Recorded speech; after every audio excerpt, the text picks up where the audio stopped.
Subscribe કરો ये है न्यूज़ इंडिया चैनल ने પછી YouTube એપ પર બેલ આઇકોનનું બટન દબાવો અને નિહાળો ये है न्यूज़ इंडिया चैनल। Audio Jungle। નીટ સહિતની સ્પર્ધાત્મક પરીક્ષાઓમાં થયેલા પેપર લીક અને વિદ્યાર્થીઓ સાથેના અન્યાયના વિરોધમાં બનાસકાંઠા જિલ્લાના મુખ્ય મથક પાલનપુરમાં કોંગ્રેસ દ્વારા વિરોધ પ્રદર્શન યોજવામાં આવ્યું હતું। આ પ્રદર્શન દરમિયાન પોલીસે ધારાસભ્ય દાતા કાંતિભાઈ ખરાડી અને કાંકરેજના ધારાસભ્ય અમૃતજી ઠાકોર સહિત અનેક કાર્યકરોની અટકાયત કરી હતી। કોંગ્રેસે દેશભરમાં વધી રહેલા પેપર લીકના બનાવો, દિલ્હીના જંતર મંતર ખાતે વિદ્યાર્થીઓ પર થયેલા પોલીસ બળ પ્રયોગ અને કોંગ્રેસના આગેવાનોની ધરપકડના વિરોધમાં આ પ્રદર્શનનું આયોજન કર્યું હતું। વિરોધ પ્રદર્શનકારીઓ પોલીસ વાન પર ચડીને બેનર દર્શાવી રહ્યા હતા અને મોટી સંખ્યામાં કોંગ્રેસના કાર્યકરો અને સમર્થકો રસ્તા પર ઉતરી આવ્યા હતા। પોલીસે પૂતળા દહન કરવાનો પ્રયાસ થાય તે પહેલા જ કાર્યકરોને અટકાયતમાં લીધા હતા, જેથી પરિસ્થિતિ વધુ વણસે નહીં। આ અંગે કોંગ્રેસ નેતાઓએ ટેલિફોનિક વાતચીતમાં જણાવ્યું હતું કે દિલ્હીમાં પોતાના હક, અધિકાર અને ભવિષ્યની રક્ષા માટે શાંતિપૂર્વક ઘેરાવ કરી રહેલા વિદ્યાર્થીઓ પર સરકારના ઈશારે પોલીસે અમાનુષી લાઠીચાર્જ કર્યો હતો। વિદ્યાર્થીઓને રોડ પર ઘસેડવામાં આવ્યા, જેમાં અનેક વિદ્યાર્થીઓને ફ્રેક્ચર થવા સહિતના માથામાં ગંભીર ઈજાઓ પહોંચી છે। પોલીસે બળ પ્રયોગ કરીને વિદ્યાર્થીઓનું મનોબળ તોડવાનો પ્રયાસ કર્યો છે। તેમણે વધુમાં ઉમેર્યું હતું કે દિલ્હીના વિદ્યાર્થીઓના સમર્થનમાં પાલનપુર ખાતે શાંતિપૂર્વક યોજાયેલા કાર્યક્રમને અટકાવવા માટે જ સરકારે પોલીસને આગળ ધરી તેમની અટકાયત કરી છે।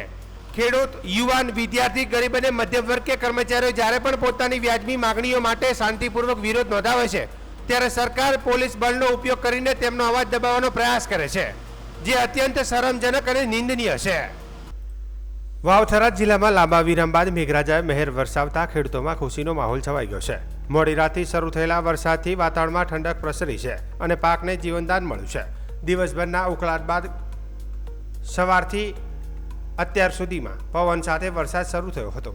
મોડી રાત્રે જિલ્લાના અનેક વિસ્તારોમાં સારો વરસાદ નોંધાયો હતો, તો કેટલાક વિસ્તારોમાં ધોધમાર વરસાદ વરસ્યો હતો, જ્યારે અન્ય વિસ્તારોમાં ઝરમર વરસાદથી વાતાવરણમાં ઠંડક પ્રસરી ગઈ હતી। લાંબા સમયથી વરસાદની રાહ જોઈ રહેલા ખેડૂતો માટે આ વરસાદ આશીર્વાદરૂપ સાબિત થયો છે। છેલ્લા ઘણા દિવસોથી વરસાદના અભાવે બાજરી, મગ, મગફળી, કપાસ, એરંડા, ઘાસચારો અને કઠોળ જેવા ચોમાસુ પાક સુકાવાની ભીતિમાં હતા, ત્યારે હવે પડેલા વરસાદી આ પાકોને જીવનદાન મળ્યું હતું। વરસાદ બાદ ખેતરોમાં ફરી હરિયાળી છવાય તેવી ખેડૂતોને આશા જાગી છે। જો આગામી દિવસોમાં પણ સારો વરસાદ ચાલુ રહેશે તો ચોમાસુ પાકનું ઉત્પાદન સારું રહેવાની સંભાવના ખેડૂતોએ વ્યક્ત કરી છે। આ વરસાદને કારણે સમગ્ર જિલ્લામાં વાતાવરણમાં ઠંડક પ્રસરી છે અને ગરમી તથા ઉકળાટમાંથી લોકોને રાહત મળી છે। દિયોદર, થરાદ, વાવ, ધરણીધર અને રાહ જેવા તાલુકાઓમાં પણ ધીમી ધારે વરસાદ નોંધાયો છે। આટલા દી તો કુદરતી બધા મુંબઈ ગયા હતા ખેડૂતો, પણ આજથી કરીને ખુશીનો માહોલ થઈ ગયો છે ખેડૂતો માટે જબર વરસાદ સારામાં સારો થાય છે। દક્ષિણ ગુજરાતમાં ભારે વરસાદ બાદ રોગચાળો અટકાવવા આરોગ્ય વિભાગ એલર્ટ મોડમાં આવ્યું છે। ગાંધીનગરમાં મુખ્યમંત્રી ભૂપેન્દ્ર પટેલના માર્ગદર્શન હેઠળ આરોગ્ય મંત્રી પ્રફુલ્લ પાનસરિયાએ ઉચ્ચ સ્તરીય સમીક્ષા બેઠક યોજી હતી। બેઠકમાં પૂર બાદ રોગચાળો રોકવા માઇક્રો પ્લાનિંગ, ક્લોરિન ટેબ્લેટ્સ અને દવાઓનો પૂરતો જથ્થો તૈયાર રખાયો છે। આશ્રય શિબિરોમાં આરોગ્ય તપાસ અને સગર્ભા મહિલાઓને CHCમાં ખસેડવાનું આયોજન કરાયું છે। જરૂર પડે તો અન્ય જિલ્લામાંથી તબીબોની રિઝર્વ ટીમો તૈનાત કરાશે। તો મંત્રી પ્રફુલ્લ પાનસરિયાએ ગ્રાઉન્ડ લેવલની સમીક્ષા માટે સુરત, નવસારી રવાના થયા છે। ગુજરાતના સુરતમાં મેઘરાજાએ માત્ર 4 કલાકમાં એવો કહેર વરસાવ્યો કે શહેરના અનેક વિસ્તારો પાણીમાં ગરકાવ થઈ ગયા। ખાસ કરીને મગોબ વિસ્તારમાં 4 થી 5 ફૂટ સુધી પાણી ભરાતા જનજીવન સંપૂર્ણપણે અસ્તવ્યસ્ત બન્યું છે। ખાડીઓ ઓવરફ્લો થતા નીચાણવાળા વિસ્તારોમાં પાણી ઘૂસી ગયા છે। હાલ તંત્ર દ્વારા રાહત અને બચાવ કામગીરી યુદ્ધના ધોરણે ચાલી રહી છે। સુરતમાં માત્ર 4 કલાકમાં 4 ઇંચ વરસાદ નોંધાતા શહેરના અનેક વિસ્તારોમાં જળબંબાકાર જેવી સ્થિતિ સર્જાઈ છે। સતત વરસાદને કારણે રસ્તાઓ નદીઓમાં ફેરવાઈ ગયા છે અને વાહન વ્યવહાર તેમજ દૈનિક જનજીવન પર ગંભીર અસર પડી છે। સૌથી વધુ અસર મગોબ વિસ્તારમાં જોવા મળી રહી છે, જ્યાં 4 થી 5 ફૂટ સુધી પાણી ભરાઈ જતા રહેણાંક વિસ્તારોમાં પાણી ઘૂસી ગયા છે।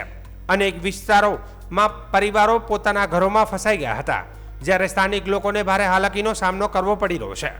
પરિસ્થિતિની ગંભીરતાને ધ્યાનમાં રાખીને તંત્રે તાત્કાલિક બચાવ કામગીરી શરૂ કરી છે। અત્યાર સુધી કુલ 2244 લોકોને સુરક્ષિત સ્થળોએ ખસેડવામાં આવ્યા છે। ફાયર બ્રિગેડની રેસ્ક્યુ બોટ સતત કામગીરી કરી રહી છે અને જોખમી વિસ્તારોમાંથી લોકોને બહાર નીકાળી રહ્યા છે। સ્થળાંતરિત લોકોને શેલ્ટર હોમમાં રહેવા, જમવાની વ્યવસ્થા કરવામાં આવી છે। સાથે જ પ્રાથમિક તબીબી સારવાર માટે આરોગ્ય વિભાગની ટીમો પણ તૈનાત કરવામાં આવી છે, જેથી પૂરના પાણી ઓસર્યા સુધી અસરગ્રસ્ત લોકોને કોઈ મુશ્કેલીનો સામનો ન કરવો પડે. તંત્ર દ્વારા સતત પરિસ્થિતિ પર નજર રાખવામાં આવી રહી છે.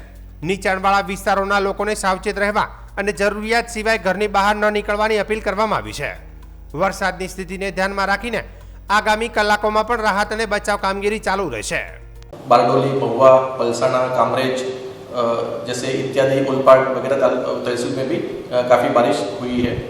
सूरत सिटी में भी तकरीबन 1.5 से 2 इंच की बारिश सुबह 6 बजे से 10 बजे तक हुई है. सूरत में कुल एनडीआरएफ की 1 टीम और एसडीआरएफ की 3 टीम शहर में और एक रूरल एरिया में एक एसडीआरएफ की टीम अभी मौजूद है, ताकि कोई भी अगर इमरजेंसी सिचुएशन आती है तो उसको हम लोग टैकल कर पाए.